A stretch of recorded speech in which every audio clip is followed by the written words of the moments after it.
গুরুতর অসুস্থ অভিনেত্রী শ্বেতা ভট্টাচার্যের মা। কি হয়েছে তার? বিস্তারিত জানতে ভিডিওটি দেখুন। অভিনেত্রী শ্বেতা ভট্টাচার্যের জীবনে এখন চিন্তার সময়। জানা গেছে তার মা গুরুতর অসুস্থ। শ্বেতা জানিয়েছে, গত রাত থেকেই মায়ের মাথা ব্যথা ও ঘাড়ে তীব্র যন্ত্রণা শুরু হয়েছে, সঙ্গে বমি বমি ভাবও।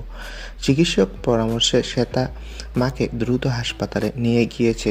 চিকিৎসকের কথায়, অনেক সময় স্ট্রোকের মতো সমস্যা বাইরে থেকে বোঝা যায় না, তাই ব্রেন সিটি স্ক্যান জরুরি। অন্যদিকে শ্বেতার নিজের পা নিয়েও অপ্রত্যাশিত সমস্যা হয়েছে। রাস্তা পার হওয়ার সময় হোঁচট খেয়ে পড়েন হাঁটুর কাছে। স্টোন পিস ঢুকে ব্যথা পান। শ্বেতা বলেন, আমি প্রতি মঙ্গলবার একটা নির্দিষ্ট স্থান থেকে ফুল নেই, আর তাড়াহুড়া করতে গিয়েই আমার বিপত্তি। তবে নিজের ব্যথার চেয়ে প্রিয় মায়ের স্বাস্থ্যের দিকে শ্বেতার মনোযোগ সবসময় বেশি।